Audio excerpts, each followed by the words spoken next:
হযরত হাসান বসরি তার একজন ছাত্র প্রতিদিন মাদ্রাসায় যায়। যাওয়ার পথে একজন খ্রিস্টান, সে বাইবেল নিয়ে, ত্রিপিটক নিয়ে দাঁড়িয়ে থাকে আর বলে, কোথায় যাও? বলে, আমি কোরআন শিক্ষা করতে যাই। শুনো শুনো, তোমার ইসলাম ধর্ম ঠিক নাই, তোমার কোরআনও ঠিক নাই। বলি নাউযুবিল্লাহ। তোমার ইসলাম ধর্ম ঠিক নাই, তোমার কোরআনও ঠিক নাই। শুনো শুনো, তুমি আসো আসো, আমার সাথে চ্যালেঞ্জ গ্রহণ করো। তোমার কোরআনটাকেও আগুনের মধ্যে দাও, আমার বাইবেলটাকেও আগুনের মধ্যে দেই। যেটা পড়ে যাবে ওটা মিথ্যা, আর যেটা পড়বে না ওটাই সত্য। কোরআন কার কিতাব? এই কোরআনের একটা অক্ষর, একটা নক্তা, জবর, জের, পেশ কেউ পরিবর্তন করতে পারবে না। আল্লাহ তাআলা বলেন, ইন্না নাহনু নাযালনা যিকরা ওয়া ইন্না লাহু লাহাফিজুন। আল্লাহ তাআলা বলেন, দুনিয়ার মানুষ শুনে নিয়ে যাও, ইন্না নাহনু নাযালনা যিকরা, আমি আল্লাহ যে কিতাব দিয়েছি, যে কোরআন দিয়েছি, ওয়া ইন্না লাহু লাহাফিজুন, এর হেফাজতকারী হচ্ছে আমি আল্লাহ। চলো বলবেন না, ইন্না নাহনু নাযালনা যিকরা ওয়া ইন্না লাহু লাহাফিজুন। আমি আল্লাহ কোরআন দিয়েছি, হেফাজত করব আমি আল্লাহ। তাহলে কোরআনের হেফাজতের মালিক কে?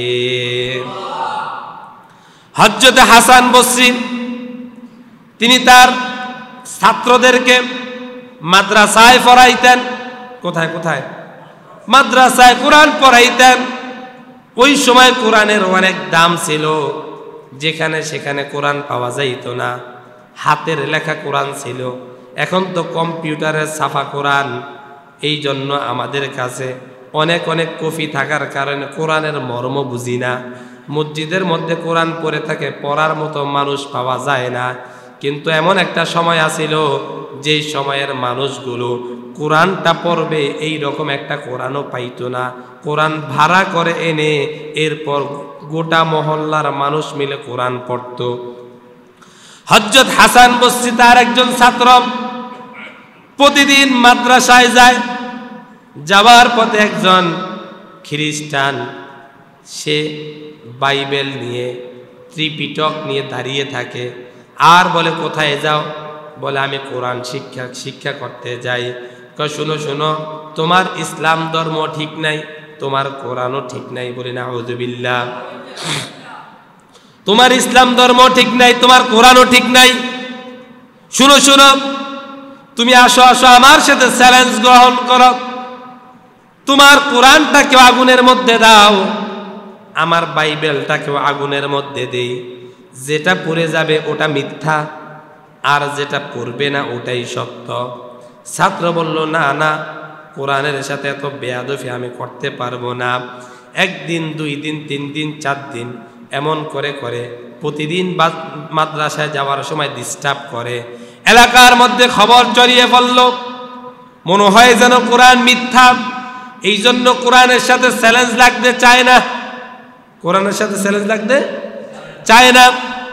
1 দিন, 2 দিন, 3 দিন, আজকে বাজারের মানুষগুলো বলল, শুনো শুনো, যেহেতু তোমার ইসলাম সত্য, কোরআন সত্য, তদ্রূপ আসো আসো, এই বাইবেলের সাথে তুমি আজকে পাল্লা দাও, বেট লাগাও, বাজি লাগাও, চ্যালেঞ্জ লাগাও। ছাত্র বলল, না না, উস্তাদের পারমিশন ছাড়া আমি এত বড় সিদ্ধান্ত গ্রহণ করতে পারবো না।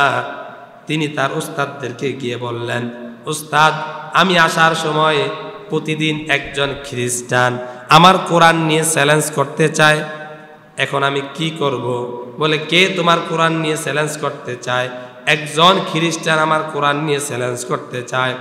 হযরত হাসান বসরি বললেন, চলো তার কাছে আমাকে নিয়ে যাও, তার কাছে আমাকে নিয়ে যাও। হযরত হাসান বসরি গিয়ে বললেন, শুনো শুনো, কোরআনের সাথে তুমি চ্যালেঞ্জ লাগতে চাও, শুনে নিয়ে যাও, আমার এই 2 সিনার মধ্যে আল্লাহ রাব্বুল আলামিনের 30 পারা কোরআনুল কারীম হিফজ রয়েছে। শুনো, তোমার বাইবেল রেখে দাও, আমার কোরআন রেখে দিলাম, তুমিও আগুনের মধ্যে ঝাঁপ দিবা, আমিও আগুনের মধ্যে ঝাঁপ দিব, দেখি কে পুড়ে যায় আর কে বেঁচে যায়। হযরত হাসান বসরি বললেন, শুনো শুনো, আমি তো তার সন্তান, মিল্লাতা আবিকুম ইব্রাহিম হুয়া সাম্মাকুমুল মুসলিমিন। আমার বাবা জাতির পিতা হযরত ইব্রাহিম আলাইহিস সালাতু ওয়াস সালাম আগুনের মধ্যে ঝাঁপ দিয়েছে, যে আল্লাহ তাআলার জন্য আগুনের মধ্যে ঝাঁপ দিয়েছে, ওই আগুন ইব্রাহিম আলাইহিস সালাতু ওয়াস সালামের একটা ফসমও পোড়াইতে পারে না। আমি আল্লাহর প্রতি বিশ্বাস, আল্লাহ রাব্বুল আলামিন আমারও শরীরের একটা পশমও পোড়াইবে না। আল্লাহু আকবার। এবার খ্রিস্টান বলল, আপনার কাছে আমি ঠকে গেলাম, আমি যে বাইবেল নিয়ে আসলাম, আমি যে আমাদের ধর্মগ্রন্থ নিয়ে আসলাম, এটার মধ্যে কেমিক্যাল মেখে এনেছি, যেন এটা আগুনের মধ্যে না দিলে আগুন যেন না ফোরে, আগুনের মধ্যে দিলে যেন এটা যেন না ফোরে, এটাকে কেমিক্যাল মেখে এরপর আমি এখানে এসেছি। কিন্তু এখন আপনি যেই রকম করে চ্যালেঞ্জ গ্রহণ করেছেন, এরকম করে আমি চ্যালেঞ্জ গ্রহণ করতে পারবো না, কারণ আমার মধ্যে শয়তানি ছিল। শুনেন, আপনার এই চ্যালেঞ্জের কাছে আমি যেহেতু দুর্বল হয়ে গিয়েছি, আমাকে ফরিয়ে দেন, লা ইলাহা ইল্লাল্লাহু মুহাম্মাদুর রাসূলুল্লাহ সাল্লাল্লাহু। এই জন্য কোরআনের হেফাজতকারী কে? আল্লাহ তাআলা বলেন, ইন্না নাহানু নাযালনা যিকরা ওয়া ইন্না লাহু লাহাফিজুন। কোরআন আমি নাজিল করেছি, এর হেফাজতের দায়িত্ব আমি আল্লাহ গ্রহণ করেছি। শুধু কোরআন নয়, হাদিসের হেফাজত আল্লাহ তাআলা এই দুনিয়ার মধ্যে কেমন করে খেদমত করলেন। হাদিস, হাদিস কাকে বলে? রাসূলুল্লাহ সাল্লাল্লাহু আলাইহি সাল্লামের কথা, কাজ এবং মৌন সম্মতিকে হাদিস বলা হয়। কওলি, ফি'লি, তাকরীর। রাসূল যা বলেছেন, যা তিনি করতে বলেছেন এবং যা তিনি সাহাবায়ে কেরাম করেছেন কিন্তু তিনি বাধা দেন নাই, মৌন সম্মতি দিয়েছেন, তাকে কি বলে? হাদিস বলে। এই পৃথিবীর মধ্যে আমরা টাকা পয়সা, অর্থ সম্পদ, বাড়ি গাড়ি যাই কিছু আছে না কেন, সব কিছু একদিন পরে থাকবে, আমরা থাকবো না, দুনিয়া থেকে বিদায় নিয়ে চলে যাব। কিন্তু এই দুনিয়ার মোহে পড়ে আমাদের আখেরাতকে আমরা বিসর্জন দিয়ে দিতেছি, আখেরাতকে আমরা বাদ দিয়ে দিতেছি। দুনিয়া দুনিয়ার জায়গায় থাকবে, ছেলে মেয়ে, স্ত্রী পুত্র, টাকা পয়সা, বাড়ি গাড়ি, ক্ষমতা, আহাল পরিবার পরিজন সবাই দুনিয়ায় পড়ে থাকবে। কিন্তু এই দুনিয়া থেকে আমরা একদিন বিদায় নিতে হবে। আল্লাহ তাআলা বলেন, দুনিয়ার মানুষরে, দুনিয়ার মধ্যে তুমি চলবা, দুনিয়ার মধ্যে খাইবা, দুনিয়ার মধ্যে ফরবা, তোমার জন্য প্রথম করণীয় হচ্ছে আখিরাতের মাল সাবানা তুমি নিজে নির্ধারণ করে নিবা। কারণ ওই আখিরাতের মধ্যে টাকা পয়সা, অর্থ সম্পদ কিছুই যাবে না, যদি যায় সেটা হচ্ছে তোমার আমল। কি যাবে? কি যাবে? আমল যাবে। তিনজন ডাকাত ডাকাতি করার উদ্দেশ্যে বের হইছে। কয়জন? তিনজন ডাকাত ডাকাতি করার উদ্দেশ্যে বের হইছে। ডাকাত যখন একটি পাহাড়ের গৃহপথ দিয়ে হাঁটতেছে, এমন সময় দুইজন মানুষকে দেখে, তাদের জামার ভিতরে, আসকানের ভিতরে মনে হয় কি যেন। ডাকাত বলল, কি আছে দিয়ে দাও। লোকেরা বলল, আমাদের কাছে কিছুই নাই, আমাদের কাছে কিছুই নাই। ডাকাত তার পেটের মধ্যে একটা ছুরি ঢুকাইলেন, দেখলেন তার ভিতরে 4টা মোহর আছে। বললেন তোমার কাছে নাকি কিছুই নাই, এখন দেখি 4টা মোহর। ডাকাত কয়জন? 3 জন। আর মোহর কয়টা? 4টা। মোহরগুলো নিয়ে হাঁটা শুরু করলেন। কিছুক্ষণ পরে বললেন আমাদের প্রচন্ড খিদা পেয়েছে, যাও যাও একজন বাজারে যাও, বাজারে গিয়ে কিছু তরকারি নিয়ে আসো, রুটি নিয়ে আসো, বাজি নিয়ে আসো।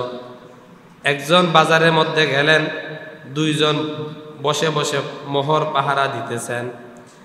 এমন সময় 2 জন চিন্তা করলেন যে বাজারে গেছে সে আশা কি মাত্রই তার কাছ থেকে খাবারটা আমরা ছিনিয়ে নিয়া তাকে যদি আমরা মেরে ফেলতে পারি, তাহলে মোহর যেহেতু 4টা, তোমার 2টা আমার 2টা, এটার মধ্যে আর কোনো ভেজাল।